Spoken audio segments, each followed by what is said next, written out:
Welcome to the Sponsored Rider Club podcast, your guide to motorsports sponsorship. Here's your host, Josh Weesey. Welcome to this episode of the Sponsored Rider Club podcast live experience. Just checking out my solder weld off-road repair kit here.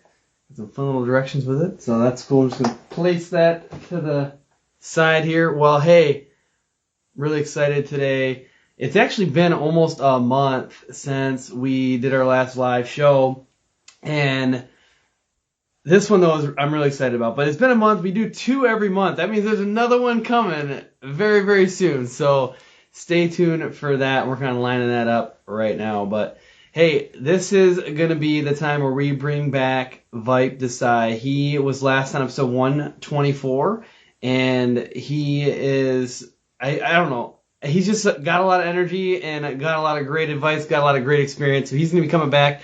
And we'll be talking about basically marketing in general. We'll be talking about what do marketing managers do with their budget. And we're going to talk about expectations for newbies in the industry, things like that. And then we got questions. So just like we always do with the show, if you've got questions, go ahead and leave those in the comments. Before we get rolling with the show and before we get Vipe on here, I got to cover a couple things with you. One is the fact that AMSOIL is our title sponsor allows me to get access to some amazing people at AMSOIL like Kevin Kastner. So Kevin is actually going to be the next person on the show. We did a recording already, and it's a really good one. He also has a ton of energy. So Kevin is going to be on episode 140, which is going to be releasing next Tuesday. Maybe Monday if I get, a little extra excited about things. But that's the plan, is to get that episode out next. But it was really cool. We got to talk a little bit about AMSOIL strategy, but probably most importantly, getting into Kevin's background was pretty amazing.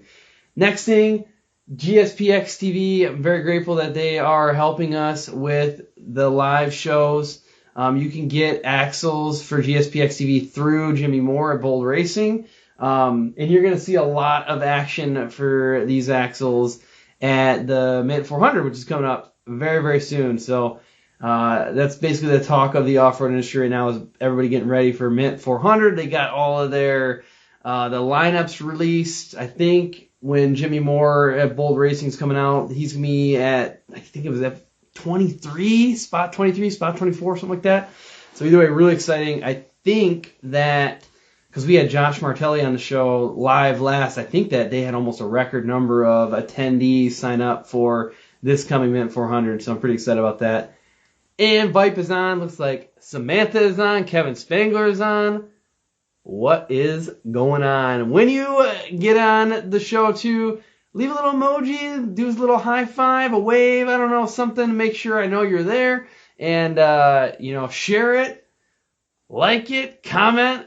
I don't know, anything to get that Facebook algorithm rolling, right? Start engaging. But speaking of engaging, we are bringing Vipe on in just a minute. And like I said, we're going to be talking about marketing. We're going to be talking about budgeting. We're going to be talking about all sorts of good stuff. Scott, welcome. Welcome. Scott, you are going to like Vipe. I guarantee it. So you're going to definitely want to stick in this one. All right, I'm going to go ahead and start adding Vipe on right now. How are you? Good. Am I coming in loud and? Yeah, you sound good. It's definitely a little bit darker there now than when we tested it earlier, huh? Yeah. The sun is down. It just went down, so I'm just adjusting the voice or the headphones here. So, yeah. All good. Yeah. Everybody's out of here. I think there's only a couple people straggling around the office and everything, but I'm here. Tell us where you're at right now. Tell us what's going on. Yeah, I'm in Huntington Beach, California, at my office here, I'm the last guy standing. Everybody's already cut out and everything. I guess we got a handful of people here. I'll show you guys around real quick. This is my office. It's surrounded by like artwork and awards and all the fun stuff that I've gotten over the years. Collected stuff, surfboards, artwork, a little bit of everything. My office isn't big enough, unfortunately.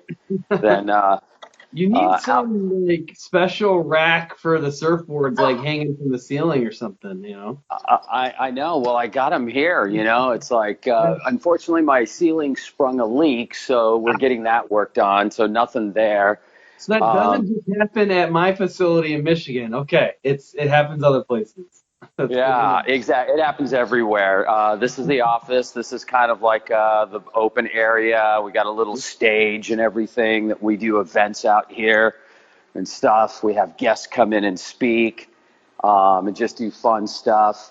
You can see kind of like how the room is set up Yeah. and everything. We got a little cafe that we're building up here in the front. So we'll have snacks and coffee and food and beverage and all that stuff for all the local businesses. This is kind of like all the fun stuff up here. I did a fireside chat the other night. So yeah, a little bit of everything. Yeah, that's it. That's the office. There's something hanging up in the ceiling that you told me about earlier. That's fun. Oh, yeah. You want to see this? It's like every business should have one of these. Look at that. Where is it? Right there. Little Yep. disco ball. Disco ball. Every once in a while, you just got to let loose and have fun. So the disco ball comes in handy. Well, Oh, and if I'll I'm tell you guys a little bit, real quickly, I'll tell you guys something really cool. This building right here, some of your viewers may not be old enough to know this, but this is where they used to print Encyclopedia Britannicas, right here. This is where the printing presses were, right here in this open space, and this was the headquarters for Encyclopedia Britannica. No kidding. Yeah. So that's funny. I use that quote a lot. If somebody says something that's really outdated, I was like, oh, you know what? I read about that in the Encyclopedia Britannica. And yeah, that's amazing. Yeah, it's a pretty cool building. It is. Well, hey, Yeah. that was fun. We almost need to do a Cribs version every time we do one of these things. I would show you around my studio here, but really, nobody ever sees it. But there's like a corner that's actually the studio, and the rest is a bedroom. So it's not really that great. But yeah, this is my studio. See the studio? See, this is where the magic happens here. Nice. Hey, as long as it's yours, that's the only thing that matters. It's where you get work done and where the magic happens. It doesn't matter. It's all good. Yes, it did. Hey, I'm excited. It hasn't been that long since you've been on, so I was pretty excited to bring you back on again. Last time you were on was episode 124. This one, after I release it as a standard audio version, is going to be 139. So, it hasn't been a lot of time, but there's been a lot of things that have happened. You've made some new connections. I see you hanging out with Joey Sylvester now. So that's cool to see. But yeah, he's a fun guy. I enjoy talking to him, and we've struck a really good friendship. And he was just out here a few weeks ago at Monster Jam, and I got to hang out with him and brought my son and his friend to take a photo with his truck and everything. So that was really fun. Unfortunately, the weather didn't cooperate. It was really muddy, but the kids had a good time. That's awesome. If you haven't done this already, or if anybody hasn't, you got to call Joey Sylvester. You don't want him to answer initially because you got to get to his voicemail. He has like the coolest voicemail ever. He says, hey, if, I didn't answer the phone and it's during the week, that means I'm brewing coffee at High Octane. He's like, and if it's the weekend, then I'm flying high in a monster truck, for millions of people around the world. And it's just, it's fun. It's the most fun voicemail I think I've ever encountered. But But he's definitely got the life of a musician. I mean, touring and going to different places and everything, and having fun and putting on shows on the weekend. So he's really stoked right now, from what I can tell. Yeah, definitely. Well, I know a lot of people here are ready to get into some of the content. Scott and Kevin specifically, I think had planned and maybe even asked a couple questions. If not, see me winking at you. Get those questions in. But we've got a few that kind of came in through the audience, and you were already able to see some of these. But The first one, and honestly, I'm not kidding you, something is in the water right now where everybody is asking me, how do I get started? I'm a newbie. How do I get started? I mean, I put one of the examples in here for you to see, but in the past week, I think I've had like 10 people ask me, how do I get started? So let's cover that. I mean, what do you think? You've gotten companies started. Let's hear how these guys should get started. Yeah, and I just so I understand, that's from a sponsorship perspective, right? People want to get okay, cool.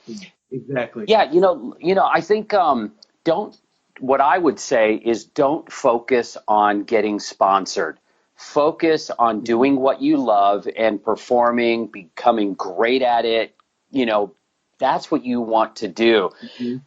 Marketing managers, honestly, they know how to find talent. They know how to spot it and everything. They don't want to see resumes or anything like that come through their email or anything like that. They're at the tracks, they're out and about, they're talking to other athletes and everything. And that's how you get discovered. There's so many resumes that come across my desk still. And when I was at Monster, I got so many, and I didn't look at them. I looked at the other athletes that we sponsored. I talked to the other brands and who they were sponsoring, and they would turn me on to people. So focus on talent first. Winning gets you, gets people interested in what you're doing. Get on the podium, make some noise, show that you're passionate.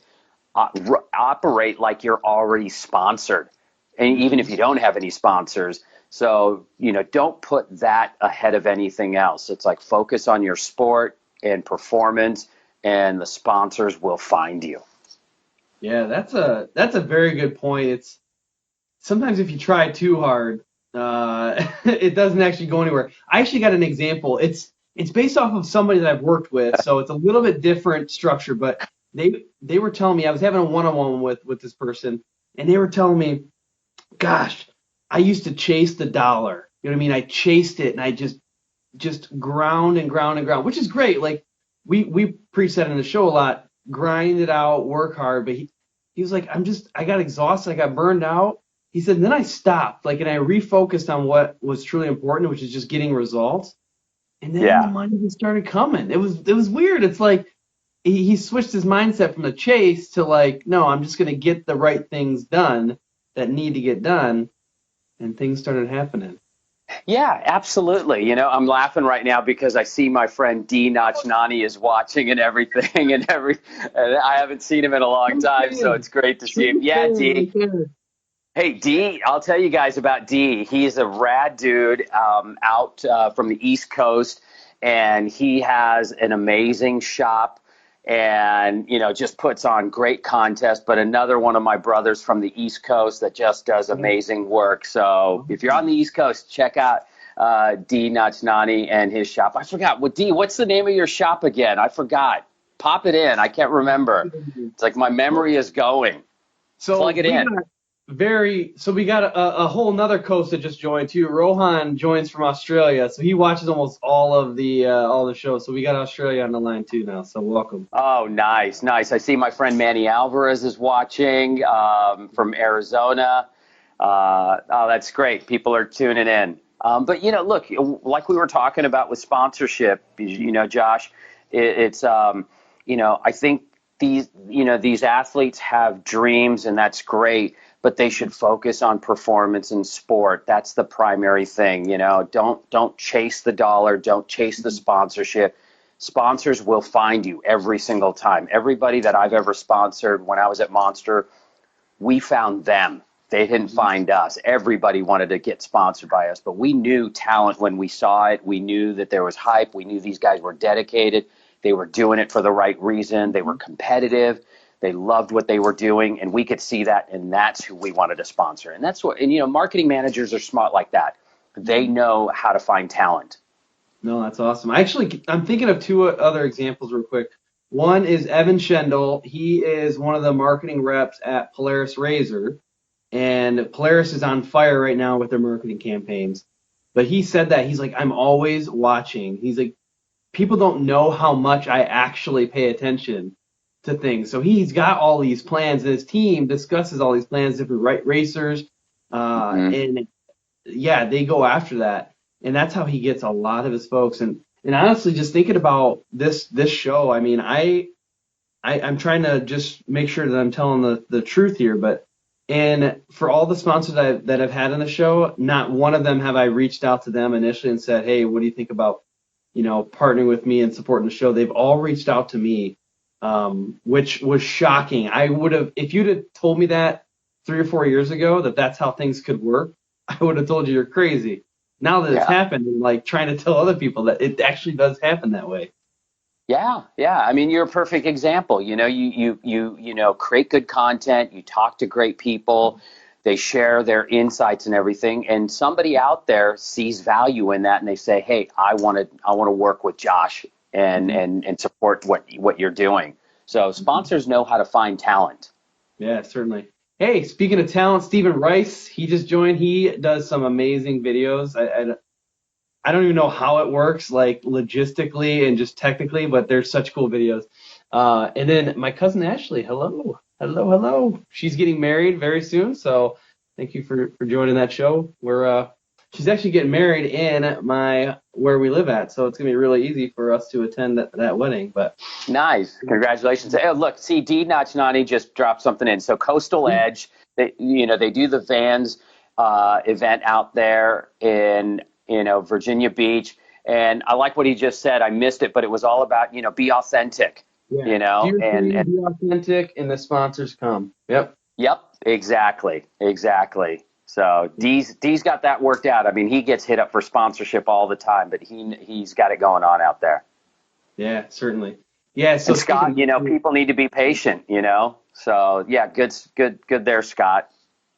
Yeah, Scott is doing. He does a live show as well called Driven, and he's got his own brand, Ride Life Dynamics, and I mean, actually, he taught me how to do live shows too. So the only reason why we were able to do this today is because he taught me how to do it. But yeah, he focuses on the journey, like how he's built things, so people can like watch him do it, and he's purposely showing behind the scenes of like how he learns stuff. You know how you and I tested in a secret group? He tests in public, right? He does all the testing in public, which is pretty cool, so you can see the journey. And that's kind of like his brand is. The struggle, and then you can see the challenges, and you can see perseverance. So it's pretty cool stuff. Yeah. Scott, we talk about you too much, man. This is gonna be the Scott Sparrow Club podcast. Like that's the new name. Well, hey, that was a great way to kind of talk about how do people get started, what should people be thinking about. The next thing I want to talk about is probably a little bit more technical, where I think your background might come in, and that's like expectations that marketing managers, have on them for managing budgets. They got to make some tough decisions, right? There's all these things that you could do. Let's say if you're given $100 in a budget, you could do a lot of things with that $100, but you only have the $100. So you've been in these situations before. You've had to make a lot of those decisions, especially now, right? I mean, you're overseeing your company. Like there's a lot of those decisions. What are marketing managers like actually thinking about? What expectations are actually placed on them right now? Yeah, look, I think there's two mindsets when I look at marketing departments, and one mindset where there's constant pressure to deliver on ROI. You have invested money in a program, and your boss or the sales team, they want to see immediate results. And their whole thing is like, hey, we put out $100, and within 10 minutes, they want to see $1,000 come in. And I think sometimes those are unrealistic expectations for things to just happen immediately. And I encourage brands not to go down that path. The idea is to create a continuous campaign. And what you want to do is something that I've always believed is build consideration. You want to build consideration for your product or your service over time. So it's daily storytelling, continuing to provide information to your customers, inspire them, let them watch rad videos of your athletes and everything so they stay stoked on what they're doing. And what you want to do is when you do that, you're building consideration for when they're ready to make a purchase, they're going to think about your brand. So it's like when I'm ready to buy a car, gosh, this car company, they've got a great truck. I like the commercials, and their commercials speak to me. I'm not ready to buy it now, but you know what? When I do get ready to buy my next car, I've already made up my mind. I've got the consideration, and I think that happens with everything. So, the way that I run business now and what we did at Monster also, it's like it wasn't about like how do we move the needle in the next 24 hours. The idea was how do we continue to, when people are thirsty, they think about us first. So, focusing on or approaching it from that mindset is really the way to go. Build consideration every single day for people to want to purchase your product when they're ready to make the purchase. Yeah, definitely. This is something that I think Evan Schendel actually talked about this as well. He was trying to describe the different campaigns that you can't see the immediate results on, but how they still add value. And that is tough. I mean, just think about a lot of people that listen to this show. They've like experimented a little bit with, or they do it all the time with Facebook ads, Instagram ads, or like small scale marketing campaigns. Maybe it's, a couple $100 for a spot at an event, or maybe it's a couple $1,000s for, logos on their vehicle. But even that, like, you can't see the immediate return. You might not see it for years. I mean, Stephen Rice, I think, was saying too, like he's learned a lot about, having Scott was saying that he learned a lot about patience and what that can really do for him. I mean, you can spend this money sometimes and not. You might not be able to tell. You might not ever be able to really link it back to that one thing that you did. And that's got to be tough for the marketing managers, which are the people in many cases that we're talking to as sponsored riders, sponsored racers.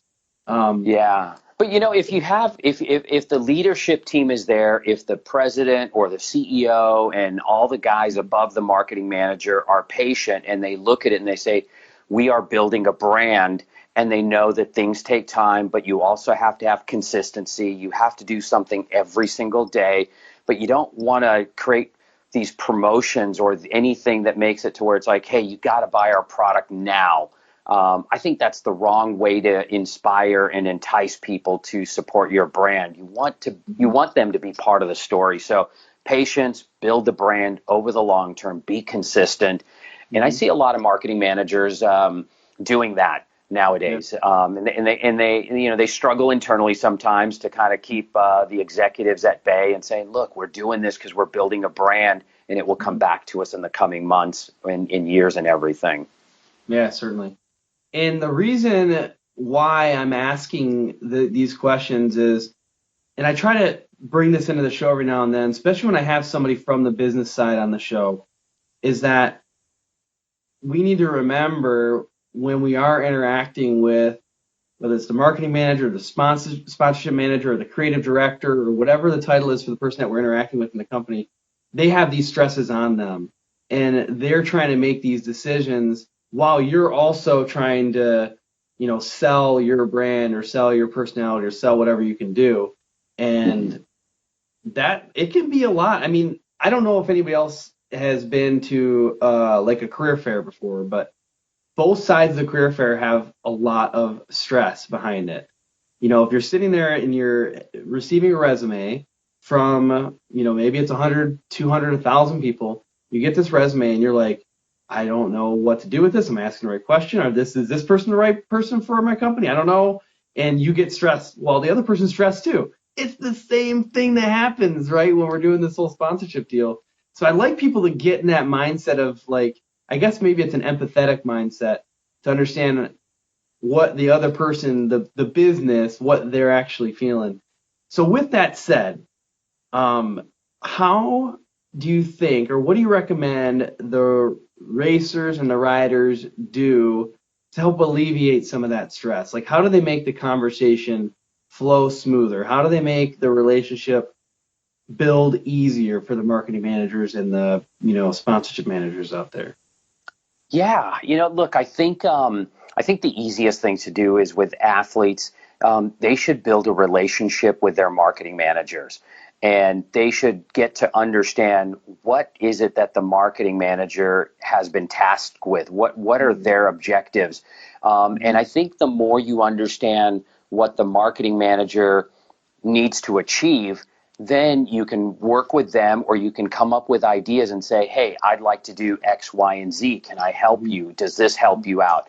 I think that's where you become part of the team. And I think your marketing manager will appreciate the fact that it's like he doesn't have to entice you or direct you to do something. You are already saying, hey, help me help you. And I felt that a lot of times with athletes that I've worked with, and I wanted them to learn that there was a business side to this relationship.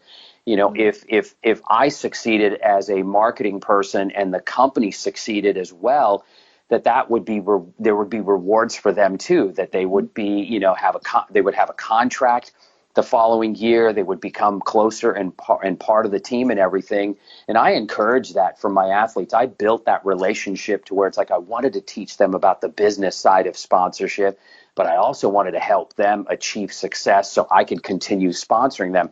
I never wanted anybody above me questioning, why are we sponsoring this athlete? Right.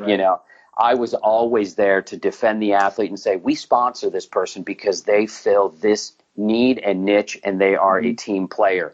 They help us. And I could point to things that they did that helped us achieve sales or helped with employee and team morale and everything like that. So I think sometimes that's what marketing managers should do. They should encourage that relationship with their athletes and everything. But athletes should also be willing to learn from their marketing managers of how they could help them be more effective. No, I think that's a good point. It speaks to something that so going back to Kevin Castner, when I first started this live show, right before you had joined, I said, hey, our next guest is going to be Kevin Castner. He's from AMSOIL. And when I was at Heydays in last September, him and I were having a conversation, and I asked him something similar. I was like, how do we encourage riders and racers to approach the conversation in such a way that it's constructive right away? He's like, if you can come to me and you already know a little bit about what our marketing campaigns are, and you can then give a suggestion right off the bat, he's like, I'm in. I'm in. He was describing a circumstance. At that point, they had a partnership with 509, which is, a snowmobile gear company, primarily. And they did a video together, this really cool video. And what he basically said is, as an example, he said, what if one of these snowmobilers came up to him and said, hey, I saw that you've partnered with 509. Does that mean, are you trying to reach the, Western snowmobiling market in the United States? And if that's the case, I actually think I know of another way that you can do that, because, I'm partnered with this other company that's out there. And if we work together, then I think I can leverage their exposure plus my own to benefit you. He's like, if someone told me that, I'm signing papers right there, right? Yeah. And that takes some work and some thinking, but it's not really that difficult if you know the right questions to ask ahead of time. Yeah, no, absolutely. Anytime athletes can ask those questions and get involved in the marketing mix, and they understand the brand, they also have a personal perspective of it, of I use this product because I know it works. And here's how I would tell other riders why I use this product as well. So they become, not only the sponsored athlete, but they're also, endorsing the product, and they want other people to use it as well. But yeah, anytime you can work with your marketing manager outside of racing or competition or anything like that, that's always a plus. Yeah, definitely. Well, I'm going to just kind of open it up real quick. I'll probably ask a few more little notes, a few more little questions here, but hey, Kevin, Scott, whoever else is on right now, Steven, if you have another question, ask it now, because we're probably only going to cover one other question here before we fully close out. So you got like a minute to ask another question here before I end up closing things out.